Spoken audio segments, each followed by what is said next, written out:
샬롬. 오늘은 부활주일 후 셋째 주일이 지난 5월 4일 월요일 아침입니다. 오늘도 부활의 기쁨과 능력이 여러분들의 삶 속에 가득하기를 원합니다. 먼저 찬송가 한 곡을 부르겠습니다. 제목은 위에 계신 나의 친구, 새 찬송가 92장입니다. 다 같이 부르겠습니다.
오늘 합심 기도 제목은 5월은 가정의 달입니다.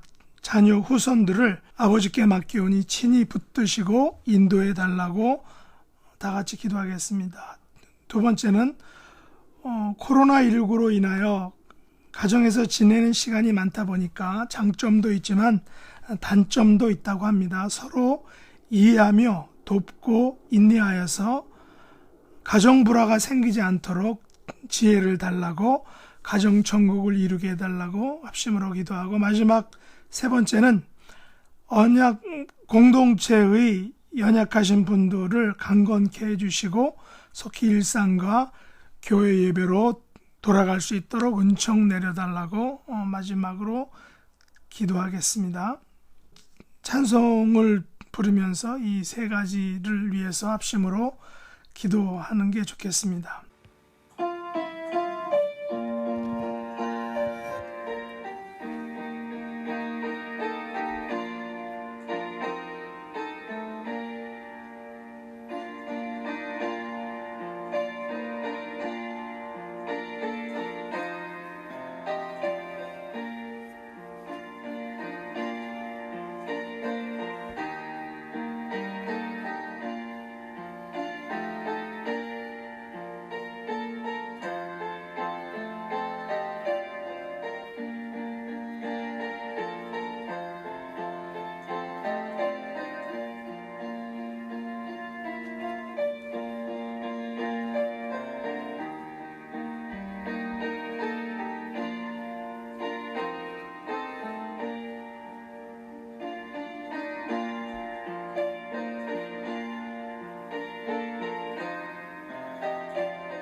오늘 함께 묵상할 말씀은 스가랴 4장 1절로 14절 말씀입니다.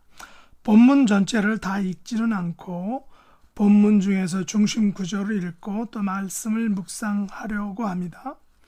6절 말씀입니다. 그가 내게 대답하여 이르되 여호와께서 스룹바벨에게 하신 말씀이 이러하니라. 만군의 여호와께서 말씀하시되 이는 힘으로 되지 아니하며 능으로 되지 아니하고 오직 나의 영으로 되느니라. 7절 말씀, 큰 산아 내가 무엇이냐? 내가 스룹바벨 앞에서 평지가 되리라. 그가 머릿돌을 내놓을 때에 무리가 외치기를 은총 은총이 그에게 있을지어다 하리라 하셨고, 11절 말씀입니다. 내가 그에게 물어 이르되 등잔대 좌우에 두 감람나무는 무슨 뜻이니까 하고, 14절 말씀, 이르되 이는 기름 부음 받은 자 둘이니 온 세상의 주 앞에 서 있는 자니라 하더라.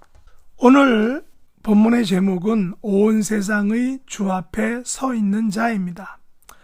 여기서 온 세상의 주는 당시 스룹바벨과 백성들, 그리고 오늘날 저와 여러분이 처한 모든 상황을 다스리시고 통치하시는 분, 다시 말해서 우리 하나님 아버지이십니다. 그리고 그분 앞에 서 있는 자는 궁극적으로는 메시아이신 예수님을 의미합니다. 오늘 말씀은 8개의 환상 중에 5번째 환상, 즉 순금 등잔대와 두 감람나무에 대한 환상입니다. 스가랴 선지자는 순금 등잔대와 두 감람나무를 보았는데 그것들이 무엇인지를 알지 못하였습니다. 그래서 천사가 이것들의 의미를 알려주고 있습니다. 이 환상의 목적은 유대 민족의 신적 근원을 기억하게 함으로써 성전을 재건하도록 격려하는 것에 있습니다. 여기서 순금 등잔대는 기름 그릇 위에 7 등잔이 있고, 그리고 한 등잔 위에 7관으로 이루어져 있습니다. 그러므로 총 49개의 불꽃을 가지고 있는 이 순금 등잔대는 기름의 풍부한 공급을 보여주고, 이것은 성령을 통한 하나님의 권능의 충만을 상징하고 있습니다. 순금 등잔대의 환상을 통해서 우리에게 알려주는 사실은 6절 말씀입니다. 이는 힘으로 되지 아니하며 능력으로 되지 아니하고 오직 나의 영으로 되느니라. 7절에 보면 큰 산아 내가 스룹바벨 앞에서 평지가 되리라 라는 그 말씀은 성전 재건의 방해물들이 스룹바벨의 성전 재건 의지를 좌절시키지 못했다라는 것을 알려주고 있는 말씀입니다. 그리고 머릿돌은 성전 재건의 완성을 의미하는 마지막 돌입니다. 건축에서 보면 마지막 돌은 바로 활용점점처럼 그 성전 재건의 마지막 돌을 의미하는데, 그렇다면 총독 스룹바벨과 대제사장 여호수아의 성전 재건 사역은 세상의 힘과 사람의 능력이 아닌 오직 성령으로, 그리고 하나님의 능력으로 된다는 사실을 알려주고 있습니다.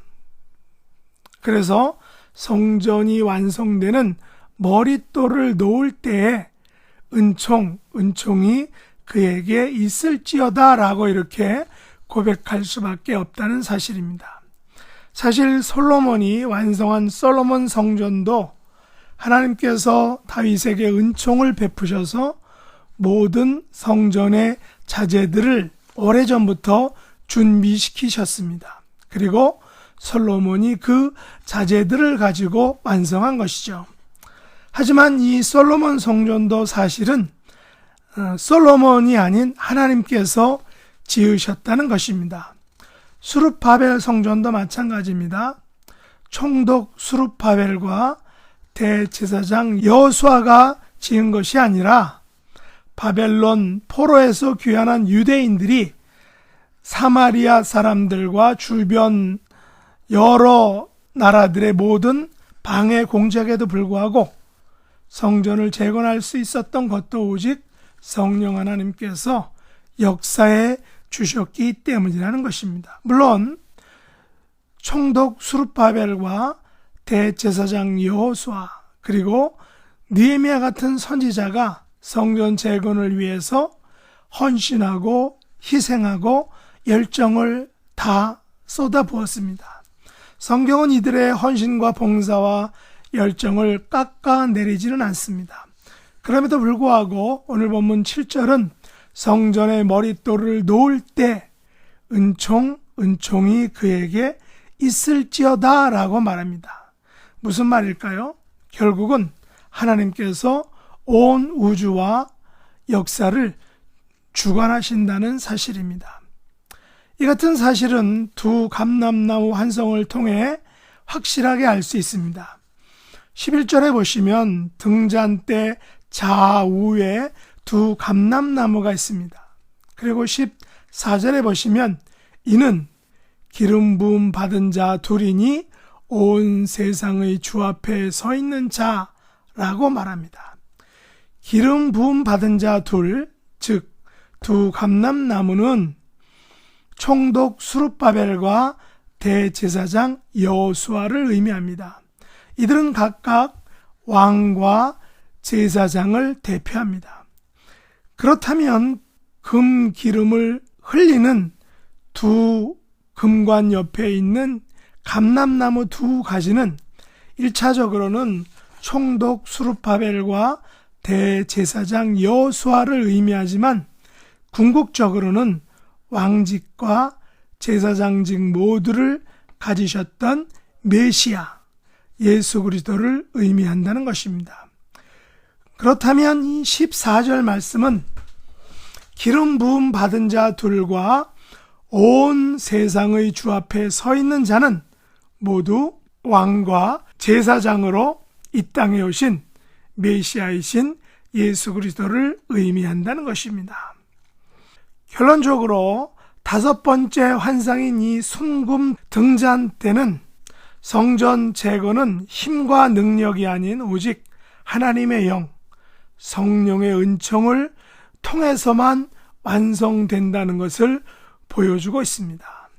그리고 다섯 번째 환상의 두 감람나무는 성전 재건이 왕직의 수룹바벨과 대제사장직의 여호수아를 통해 완성되었듯이 이스라엘의 궁극적 구원과 회복은 오직 왕이시며 제사장이신 메시아 예수 그리스도를 통해서 완성될 것을 이 다섯 번째 환상이 보여주고 있는 것입니다. 오늘 말씀을 우리의 삶 속에 적용하겠습니다. 오늘날 우리는 바벨론 포로 후기에 성전을 재건해야 했던 이스라엘 사람들, 유대인들과 같은 상황에 놓여 있습니다. 그때에는 사마리아 사람들을 비롯한 수많은 원수들이 성전 재건을 방해했지만 오늘날은 코로나19와 같은 그리고 우리 주변의 현대의 우상들이 우리의 믿음의 재건을 방해하고 있습니다. 그러나 이는 우리의 힘과 능력이 아닌 오직 성령을 통하여 하나님의 은총을 통하여 된다는 것입니다.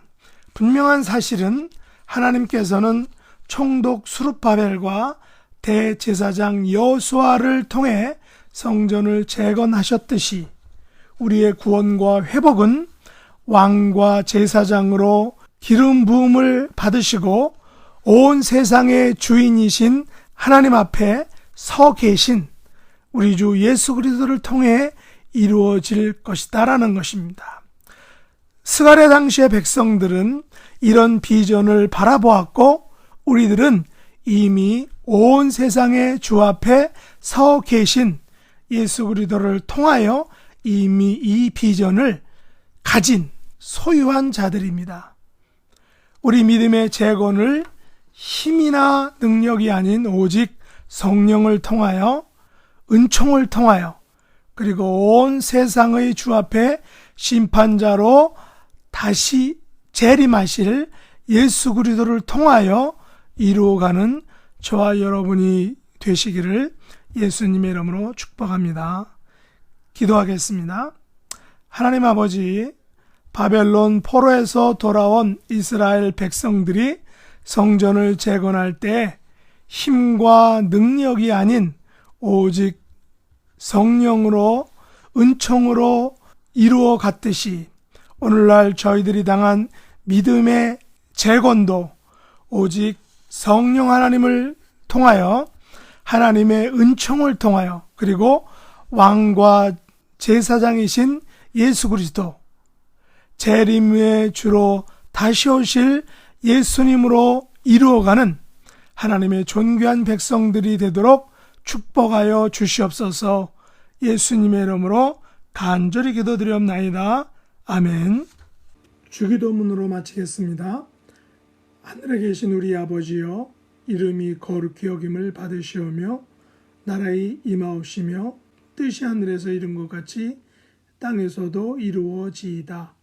오늘날 우리에게 일용할 양식을 주옵시고 우리가 우리에게 죄 지은 자를 사하여 준 것 같이 우리 죄를 사하여 주옵시고 우리를 시험에 들게 하지 마옵시고 다만 악에서 구하옵소서. 대개 나라와 권세와 영광이 아버지께 영원히 있사옵나이다. 아멘.